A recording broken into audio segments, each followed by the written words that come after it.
The coronavirus COVID-19 caused a drastic change in our lives, our businesses, our jobs, and for many of us, unfortunately, took the life of our loved ones. Majority of us are trying to cope mentally and emotionally to adapt to this rapid change in our lives.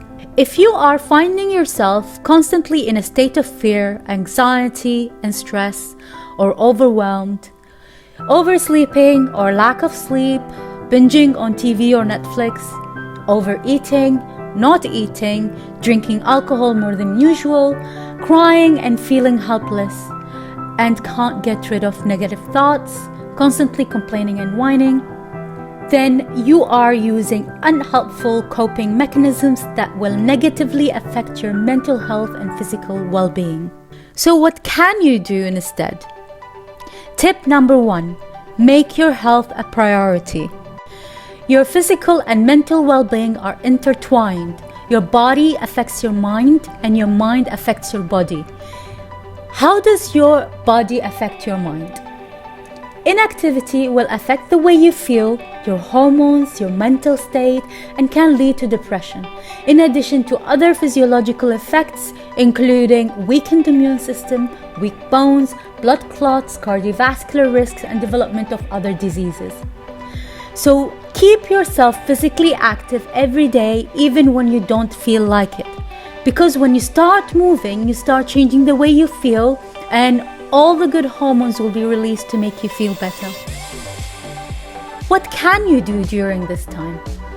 Use your garden or the park nearby to exercise in nature. Be in nature as much as you can every day.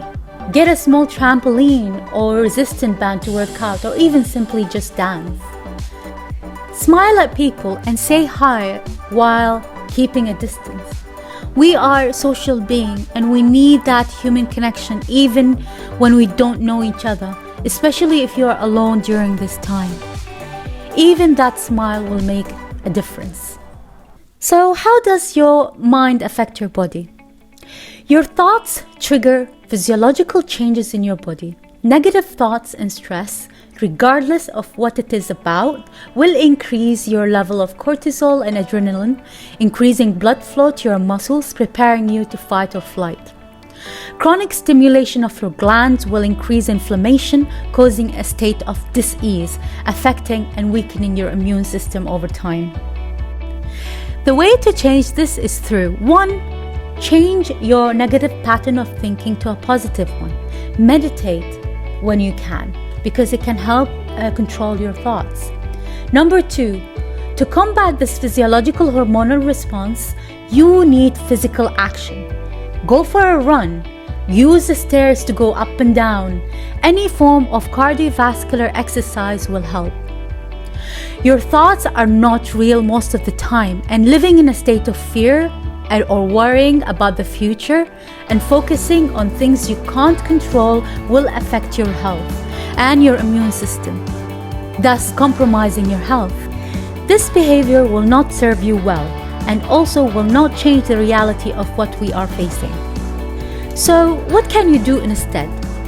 If you are feeling overwhelmed or stressed or afraid, number 1, write down everything that is worrying you. Do something called a brain dump. Number 2, take the things on the list that you can control and have the power over to make a change towards it. There is no point in dwelling on things that are out of your control. Number 3, take action immediately towards the things you can control, as this will work as a feedback mechanism towards what you can do next. Tip number 2, wake up every day and remember your blessings, even when you don't have much. Adapt the mentality and thought of what someone said, every day above ground is a great day. Majority of people are unhappy because they focus on things they don't have and they focus on things they cannot control. Being grateful is so powerful towards having a fulfilled life. So be grateful for where you are now, what you have, for your health, for having eyes you can see with, ears you can hear with, for having arms and legs that you can use, for the people who love you, for the roof on top of your head, for the heart that is beating in your chest tirelessly, keeping you alive. So remember that.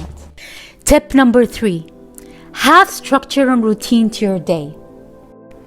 Since many people's routines and habits have changed radically in a very short period of time and are working from home, it can take a toll on your mental health. So what can you do? Plan and structure your day, including the essentials, that is exercise, nutrition, meditation, and gratitude. Plan the time you want to work and the time for connecting with others via social media or Zoom calls or Skype calls with friends, family, colleagues, or even new people. This will enhance your mental well-being and your productivity. Tip number 4, get creative and stop whining and complaining. It is not helpful to you or anybody else if you keep complaining and whining with no action, as we are all in the same boat. Instead, focus on things you can control and find new ways and solutions to the problems. Be in a mindset of finding solution rather than focusing on the problem. Get creative.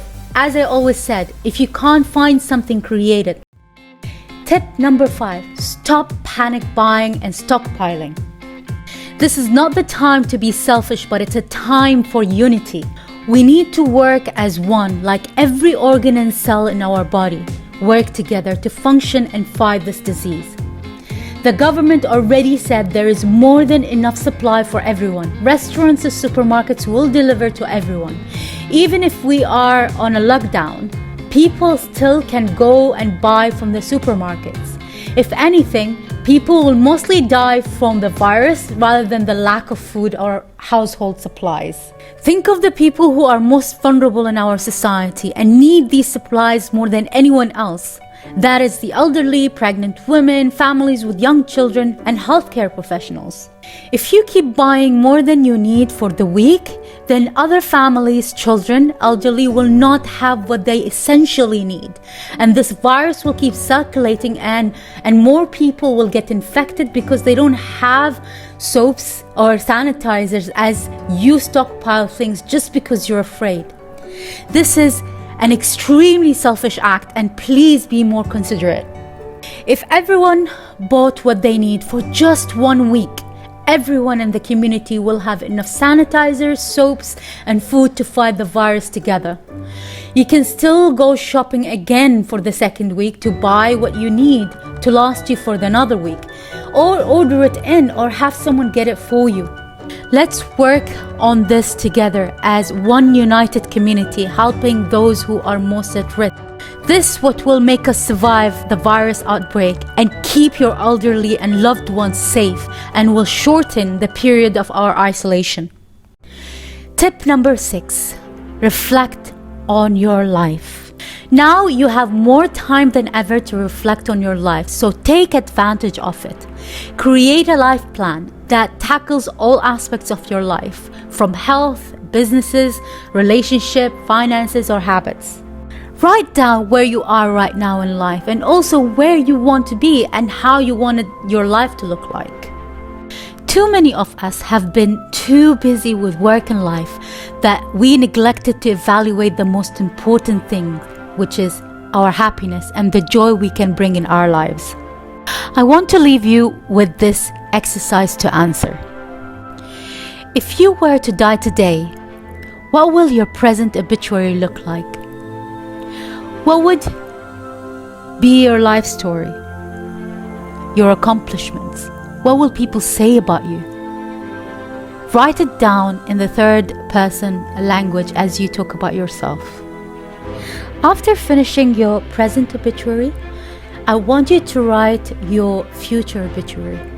Write down your life story, or the life story you want to be told about you, your accomplishments of your dreams.